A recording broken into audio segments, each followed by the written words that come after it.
Pulsechain, and we've seen how other Ethereum forks kind of died off. But what he fails to mention, fails to realize, which is so obvious that it strains credulity and it calls into question whether he's even arguing in good faith due to how terrible an argument this is and how obvious the rebuttal to this is that the biggest distinguishing factor is the community. The tech does not matter if no one gives a shit. Like, there's objectively faster, cheaper chains out there. There's Solana, there's other ones, right? But they don't have a community. The great thing about this ecosystem, which sets it apart from everyone else and sets it up for success, is the fact that it has a community. In order to kind of, I think, frame this in a way that people outside our ecosystem might better understand, because I remember, man, during the previous cycle, it was so narrative driven. It was DeFi summer, then it was NFTs, there was an AI hype wave, and then there was one or two. There was an Oracle kind of narrative for a little bit, and so often these projects, these tokens, need to rely on a narrative in order to do well, in order to pump.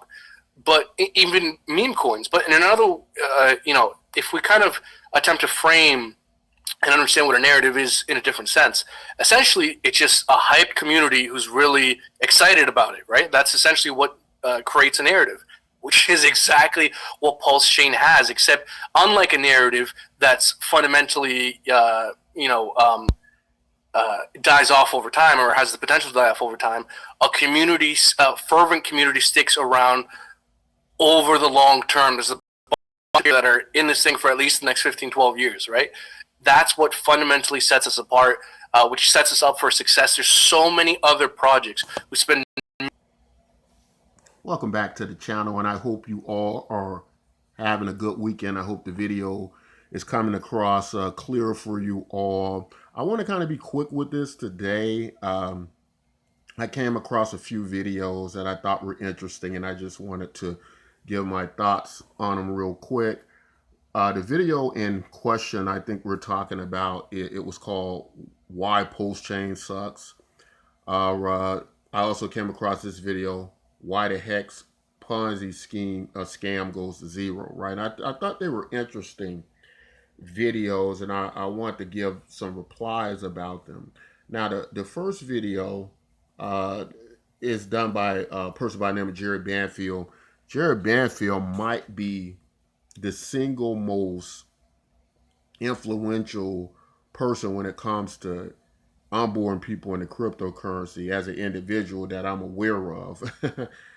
It seems through 6 degrees of separation. Jerry Banfield is responsible for getting a lot of people into cryptocurrency, right, including myself.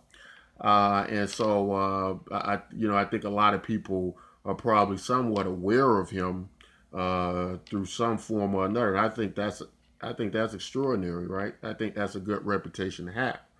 Now, it seems like Jerry Banfield is on a very objective look at many of these cryptocurrencies. Some people don't think he's given an objective look at the post-chain ecosystem. I venture to disagree with that. I think Jerry Banfield's view of Pulsechain, I think it's a normal reaction for most people. And so I guess you can say this is a response of a response or a reply video. But there's a part of this post ecosystem. There's a few channels that are popping up, and all these guys are new to me. I don't generally remember all their names. I think this one's called RH Max or something like that, and I recognize the other guy in the video. I was talking about Hex back in 2000. I think it was like the first channel to talk about Hex, and there's reasons for that that I won't get into in this video. But so I was one of the first people. I think I was the first person to make a video called Why Hex is Not a Scam, right? And got thousands of views. And I talked about reasons why. I didn't think Hex was quite a scam. This is like way back in 2018 somewhere. So these guys are new to me. I don't really know much about them. But I like to pay attention to, let me put it this way, guys. Back in school when I played football, I remember my coach, we would focus on the trouble areas in our offense and our defense, right? We didn't focus on just the good parts of making touchdowns and such, because the problem areas is what you need to focus on. So when I see all these hype videos about the post ecosystem and Hex and such, I'm more interested in the critics, right? And I don't see a lot of critical videos of Hex, right? I don't know if everybody's just a lot of people put their money in and hoping for the best, or some are just waiting to see. And then you got some people who I think give good objective analysis, and that doesn't mean talking bad about posts, but it doesn't mean talking good about it either. And I try to stay somewhere in the middle with it. It's just I focus now more on the trouble spots, because I think those are the more important things. And in the past, I have done more so on the positive, right? So I've kind of been in both areas, right? But what I can see a problem that comes up a lot from their argument is community. People tend to think community will triumph over a good, over the condition of a project, as to say, as long as people are in, and there's a lot of hoopla about it, that's enough to make your project good. And whereas it is an indicator you're on the right track, I would remind a lot of people that a community can leave overnight. And we've seen that in cryptocurrency. When those prices start to fall and dump, we've seen those people hightail it out of there in less than 24 hours, right? And that is because even if you had a community, if you have funky fundamentals, it's just not going to work. So this constant argument about who's streaming, who's getting it out there, the arguments about a community making a cryptocurrency, whereas it is a half right viewpoint. The problem is every cryptocurrency that failed, uh, that was significant, had the great community. Even if you look at something going back way before many of you all came on the scene, like BitConnect, BitConnect had the best marketing, had a great community, had relationships with banks and credit cards, was a top 10 cryptocurrency, all of that, right? All of that. Had everybody promoting it as such. And what happened to that? Look at FTX. You got Tom Brady and all these celebrities promoting it, doing multi-million dollar television commercials. What about Celsius? Did they have a terrible community? What about Luna? Right? Did the community, did having a community save them somehow? Right? No. No, it didn't. The other argument that gets pulled up a lot is from the idea of centralization. Uh, that's a major concern, right? Listen, guys, if your project is centralized, how it's been brought up, the post ecosystem is, right? Do you not understand that that's the main principle of cryptocurrency? So if the argument then becomes that it doesn't matter if it's centralized, as long as the person holding all the value of the chain is benevolent, and he can decide, what direction it goes is always going to be good on his behalf. You don't need cryptocurrency for that.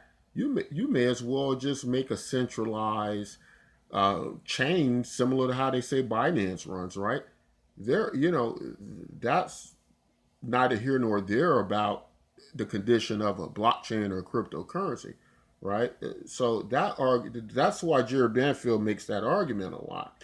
What they then bring up, he also makes the argument about there only being like 300,000 users on in the system, authentic wallets, where um, the value for this project to be $40 billion would mean that on average, each individual investor would have to invest astronomical amounts of money, when we know in reality the average crypto investor is probably under $100.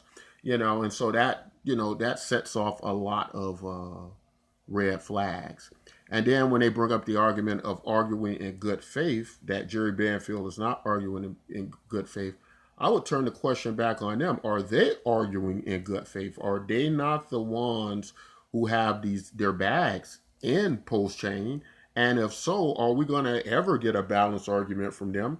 Because part of the issue is our crypto media is influenced by the projects they're invested in. And if they don't give us full disclosure of how big the investment or what they're invested in, then they have a incentive to talk good about those projects, and we're never going to be warned about bad projects, right? So I hope that makes sense to you all. Um, Now, this other video where this guy by the name of Gerard, I just find his channel today. What is it, Gerard something? He's talking about the hex scam and it going to zero, right? Now, I just want you all to see what some of the community is saying about it. I'm also going to look at some of my videos and see, because market sentiment is important. And sometimes when I do these videos, people tend to think, oh, I'm just ragging on Pulse or Hex, and people are doing it for no reason, which I'm not. I'm just being objective to it. But, people tend to think that way, and they think nobody else thinks like that. They feel like, it's just people who don't understand, or it's something they're missing. I don't think it's that people don't understand. I think it's that these people are looking at this objective, and, I think you have to, again, turn that question back on you. Are you just hyping up these projects because you hope that it's going to make you rich and you got your money in there, right? Whether you now have your money in there and wish it not to be in there or not, it's too late for that. So if your money's already stuck in there, some people are going to be more prone to promote so they can have the exit liquidity, right? So it's hard to get good media in cryptocurrency, and we're trying to provide you that. And I think that's the reason we do these videos. Also, we can't just talk about our project, and we need to contrast it, right? If we're saying our project is big and bad and great, Bitcoin MYK, then it needs to be doing as good as these projects you all think it's doing great, right? If it's better than them, and we wouldn't make it unless we thought it was as good or better, then there has to be a contrast, right? Richard Hart, same thing. He said Hex was better than Bitcoin and the other projects, right? So we wouldn't be doing anything different from that. But just giving you some market sentiments, what other people think, right? Um, let's see here. Okay, this guy says, David Rickman, I predict Richard Hart's next scheme will be a charity to help everyone who lost their savings in his last scheme. Of course, as the head of the charity, Richard Hart will get paid for his work for the charity, and his unique expertise will justify him getting a huge salary from charity. That is interesting that Richard Hart certainly believes in pay himself first. uh, this guy says, my man Gerard, Duncan on Hex, will age like a fine wine. This guy just spitting out the truth. And of course, that's some Hex supporters, but I don't want to, again, this is about, we want to get the sentiment of the people who are, who see problems in Pulse, because we definitely want to get both sides of the coin, right? And we'll link the video. Of course, I had my input. I said I'm glad it's still intelligent thinkers in crypto. I now see why scams have done so well in this space, and of course, scams are popular for a reason. They do well for a reason, because a lot of people have to go into them. In fact, that's the main reason why Richard Hart set up Hex to look like a scam, because he knew a scam looking project would be popular. But the problem with that is that says a lot about us, right? And what he thinks about us as investors, right? And that's a problem, because if we prove that to be correct, we got a problem from Jump Street, right? That's what we're doing. And when I see the meme coins and NFTs, unfortunately, we have to acknowledge that there is a lot of factual truth in that.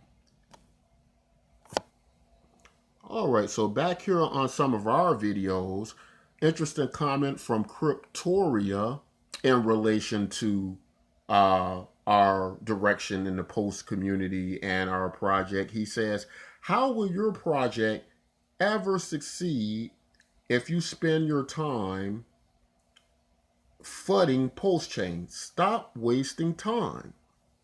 Now, thinking of or speaking of good faith arguments or good faith comments, I will use that in this particular example. Cryptoria, I think he's visited us several times already, and we're glad to have him here on the channel and giving his commentary. But I would ask Cryptoria the question, is his comment in good faith, right? As to say, I would like, if all possible, some full disclosure on his post and hex positions, right? I like to know if he's truly concerned about our project succeeding, and if so, um, I would also, ask that or hope that he secured his Bitcoin MYK, that he's moving through the process of getting in our great ecosystem of Bitcoin MYK, and getting well positioned in that, because that might be a good move. That might be a good move. Uh, but to fully answer your question, let's take them over to Bitcoin MYK, and let's see if this flooding, as he calls it, I would call it objectively looking at the post ecosystem, but the flooding, as he calls it, let's see if we're able to do that and go forward with Bitcoin MYK. I'd also, make this disclaimer that Richard Hart, if he does support Pulsechain in the Hex ecosystem, which I'm assuming he probably does, but we'll wait for a response from him. But I'm assuming that he's probably aware that Richard Hart did the exact same thing. Nobody questioned him about wasting time. Well, maybe they did. I don't know, because a lot of people was upset with how long he, took to launch his projects. But he was always talking about how bad Ethereum was, how bad Bitcoin was, how bad NFTs were, how bad this and that and the other, while before Pulsechain and Hex launch. And I'm curious as if Cryptoria had a chance to make a commentary on him the same way. Also, I do think it's important to do these contrasts, because the economic of volume and value that goes into these meme coins and other projects, right? If we're making an argument that we're the better project, right? We're the more valuable project, then we have to contrast us between them. Like, we can't tell you guys that $40 billion should go into Bitcoin MYK, but it should go into Pulsechain or Hex or something, without giving you guys examples as to why in comparison to something else, right? So that's kind of how we're looking at it. It's not so much we want to rag on Pulsechain. To be real, if we thought Post was a great project, we would, and Hex, we present that. We do it with Zen. We did it with Zen. We didn't have any problem with Zen cryptocurrency, right? If we just want to rag on cryptocurrencies, no, we're being objective, like the other videos and commentators and such. But here's a question now asked in our video that I think is asked in good faith, and I think we're going to answer both of these questions from these commenters. Two birds kill two birds with one stone. We're going to answer both of the questions at the same time by going over to Bitcoin MYK. But their question from T. Shaffin is, how do you get Bitcoin MYK? It's impossible to find online. The website doesn't even show how to mint it. So we're going to answer those questions right now, and I think they're going to be very satisfied with the answers they get.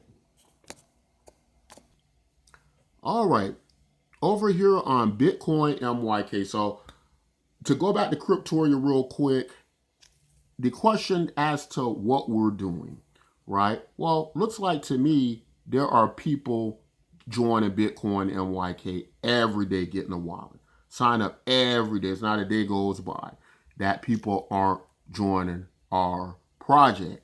So I think that's doing something. right? Besides footing, as you say, we call it objective viewing it, but as you say, these projects. I also want to say that to start a good cryptocurrency, to create one, to found one, you damn near got to be a celebrity in this space. You got to be a Google founder. You got to be a guru, whatever, billionaire, whatever you want to call them. Some people might say shyster or whatever, but you got to be somebody to do that, right? To do that effectively and to create a good project on a scale like we're trying to create. And we're just unknown people, right? I don't really, I look at it like kind of taking it from a viewpoint like Satoshi, right? I have an interesting background, but I don't think it's that important to the project. I've had years working on Wall Street, working for investment banks. I know a lot about a lot of stuff, right? But I don't think that's important in a decentralized cryptocurrency any more than it would be important to how Satoshi was to Bitcoin. I just don't think it's necessary decentralization, right? Um, so I think we know a little bit about what we're doing. Marketing is difficult. Creating projects of this scale is difficult. Putting them together is very, very hard. And we're getting people in because we know something about that. You don't know anything about that, as far as I can see, right? So, so I think you should just watch us, and before you say what we're doing or not doing, over the last 30 days, we're up over 1,000%, and we're holding it. We're still there. We didn't hit it and go down like some of the other projects, go below their ICO price or whatever you want to call it price. Now, to talk with T. Chaffel for a minute, who asked a very important question, one in good faith, I believe. Minting, and we use these words, these terms interchangeably. Minting is done through our proof of participation algorithm. When you log onto the platform, the algorithm latches onto you, and through your participation, you're creating the cryptocurrency based on what you do. Now, it can range from a variety of things, right? It could be making friends, visiting profile pages. It can be creating groups on the site. Whatever you're doing, you're creating that network effect, helping to build that up.